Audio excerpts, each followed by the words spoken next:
لا تقنطوا من رحمة الله، لا تقنطوا من رحمة الله. سبحانه، الله غفور، الله كريم، الله رحيم.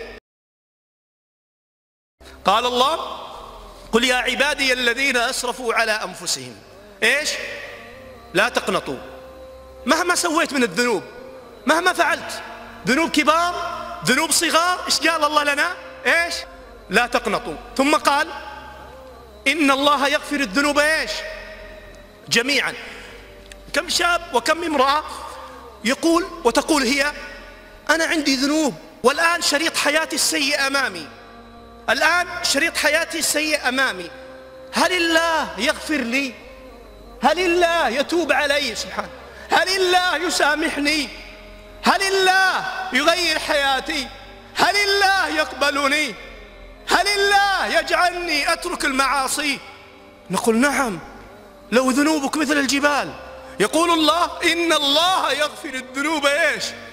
جميعا. رسالة من يصل إليه هذا الكلام: لا تقنطوا من رحمة الله، لا تقنطوا من رحمة الله، لا تقنطوا من رحمة الله. سبحانه، الله غفور، الله كريم، الله رحيم، رحمته واسعة ورحمتي وسعت كل شيء. شوف الكرم. ذكر ابن القيم كلاما جميلا يسجل بماء العيون: الله يسترنا سبحانه، كما ذنوبنا من الخلوات كثير كثير، ذنوب في الخلوات كثير. لم يفضحنا. هل فضحنا الله؟ هل فضحنا؟ لا. قال ابن القيم: الله يسترنا. الله قبل ينادينا يسترنا، ثم ينادينا، ثم يغفر لنا، ثم يحبنا، ثم يبدل ذنوبنا إلى حسنات.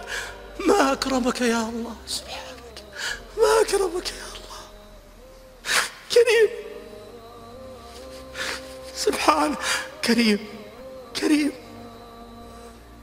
بس هل قدرنا هذا الكرم؟ هل قدرنا هذه الرحمة؟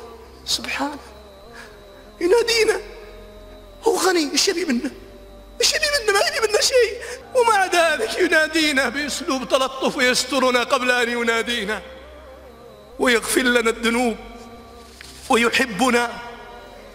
يحبك لما تتوب، يحبني لما أتوب، ويحبك أيتها الأخت لما تتوبين، ويحب أي واحد يسمعني الآن في الخارج أو يناظرني في القناة.